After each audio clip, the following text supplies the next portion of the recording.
lengser wengi sliramu dumatake sirna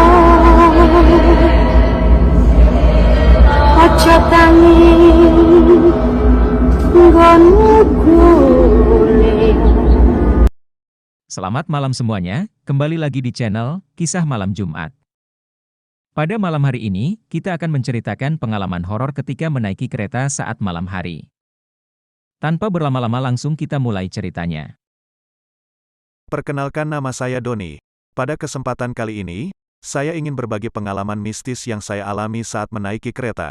Hari itu, tanggal 23 Desember tahun 2021, saya berencana untuk pulang kampung untuk liburan tahun baru. Pada hari itu, rencananya saya akan membeli tiket kereta sore hari setelah selesai dengan pekerjaan saya. Singkat cerita, jam sudah menunjukkan pukul 7 sore dan saya baru keluar dari kantor. Tanpa membuang waktu, saya langsung menuju stasiun untuk membeli tiket kereta. Sesampainya di stasiun, saya langsung menuju loket untuk membeli tiket jam tersebut. Ternyata, tiket untuk keberangkatan pukul 8 sudah terjual habis. Alhasil saya memutuskan membeli tiket untuk keberangkatan jam 10. Setelah selesai membeli tiket, saya memutuskan untuk menunggu di peron stasiun. Sembari menunggu, saya memutuskan untuk membuka ponsel untuk melihat jadwal yang saya miliki. Suasana di stasiun saat itu terbilang sangat sepi.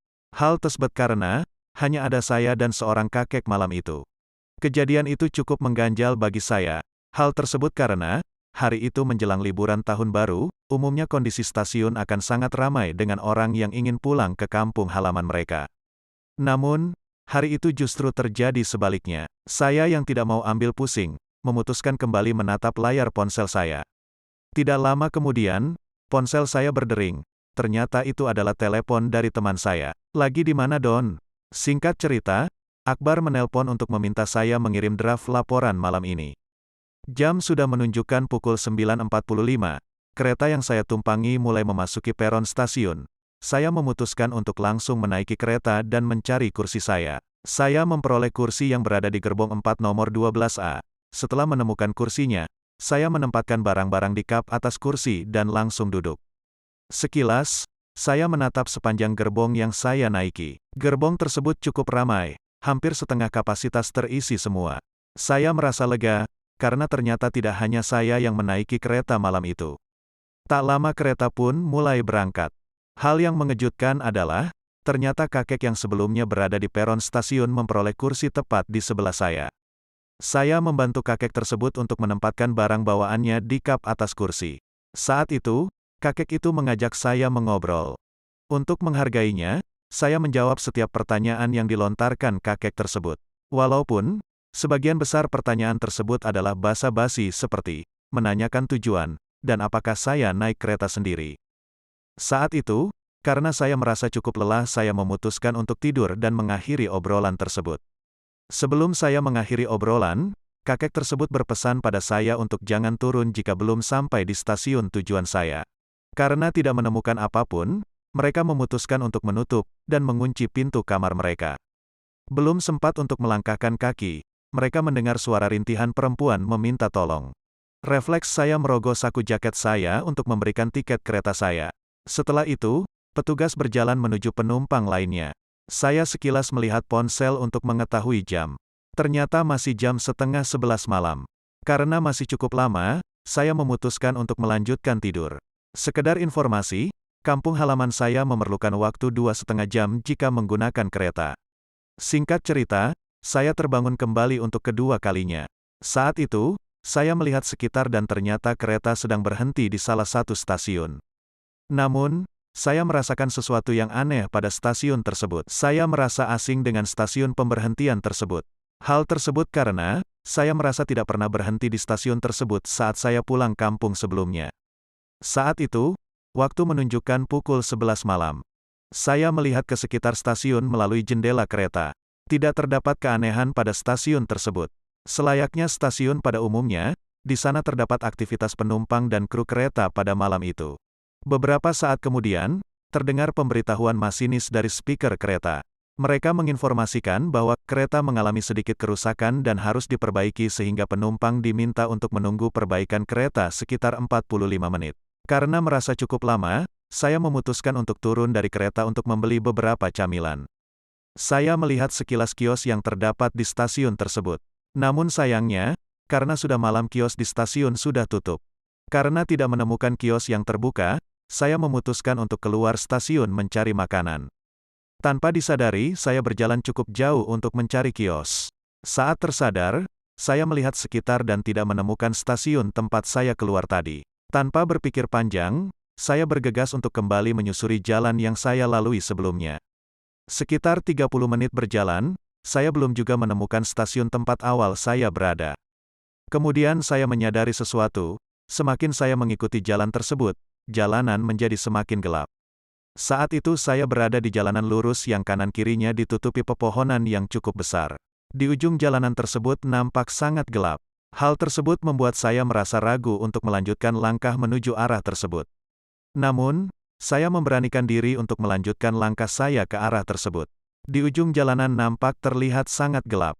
Hal tersebut membuat saya merasa ragu untuk melanjutkan langkah dan meneruskan perjalanan. Namun, saya memberanikan diri untuk melanjutkan langkah saya ke arah tersebut. Sekitar 15 menit berjalan, mulai terlihat ujung dari jalanan lurus itu. Namun, bukannya merasa lega, saya justru merasa terkejut dengan yang saya saksikan. Itu karena, bukan bangunan stasiun yang saya lihat di ujung jalanan itu. Saya melihat, di ujung jalanan terdapat bangunan seperti kantor tua dengan arsitektur zaman Belanda. Bangunan tersebut nampak besar dan seperti tidak berpenghuni. Di tengah kebingungan itu, hujan tiba-tiba turun cukup deras. Saya mencoba mencari tempat berteduh. Entah dari mana, tiba-tiba terdapat sebuah warung di arah saya sebelumnya. Kios tersebut tepat 100 meter dari posisi saya saat itu. Saya merasa ada yang aneh dengan warung tersebut. Saya sangat yakin bahwa tidak melihat warung tersebut sebelumnya.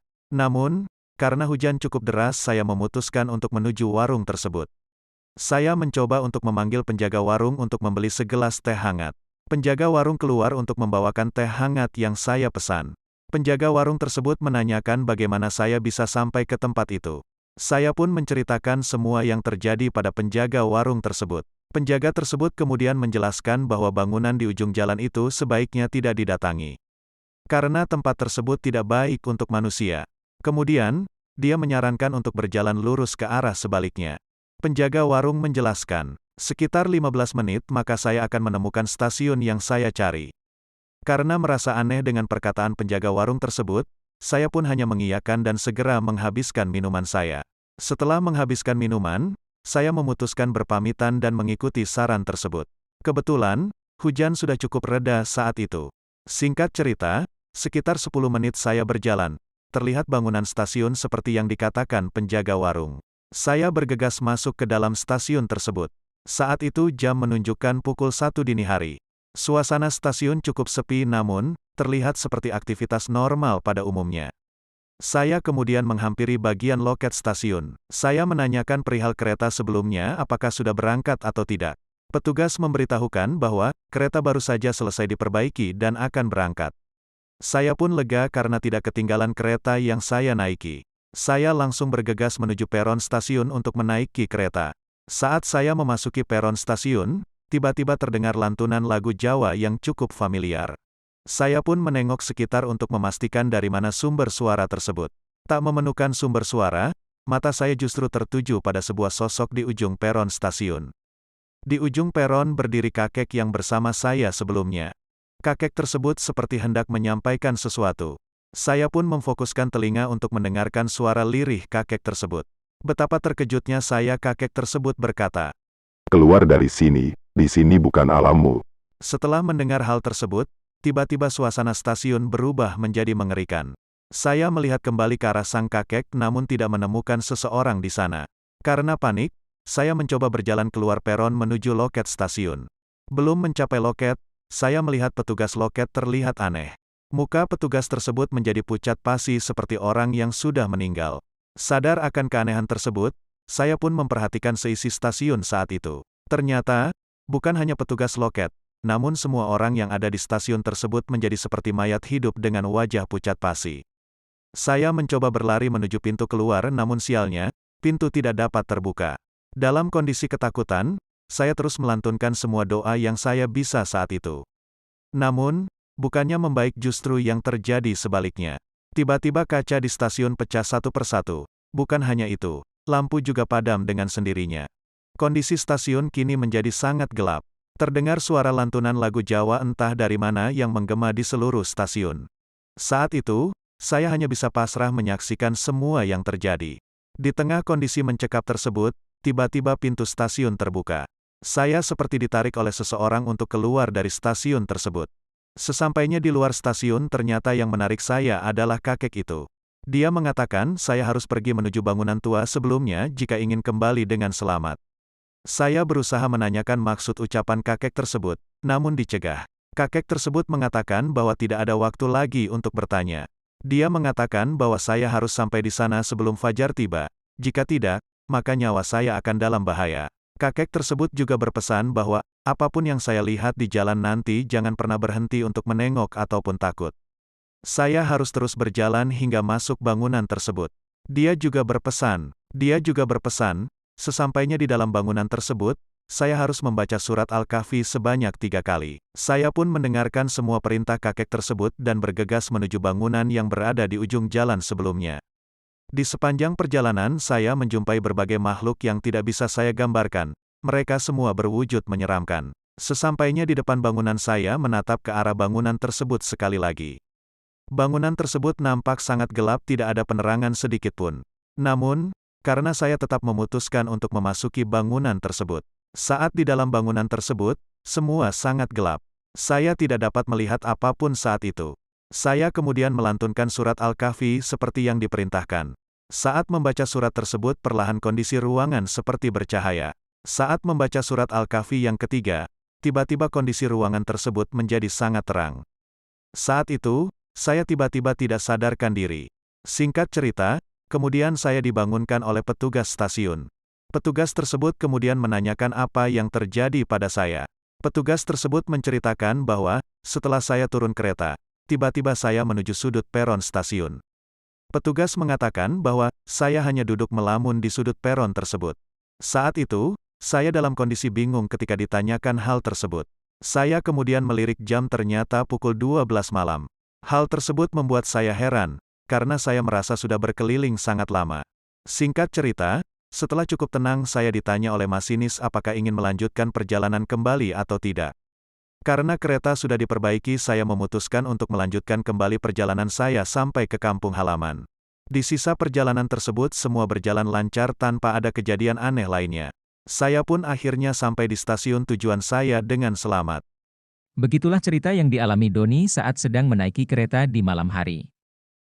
Sekian cerita hari ini, dan sampai bertemu di cerita-cerita horor selanjutnya. Share, like, dan subscribe untuk memperoleh update di channel ini. Selamat malam dan sampai jumpa.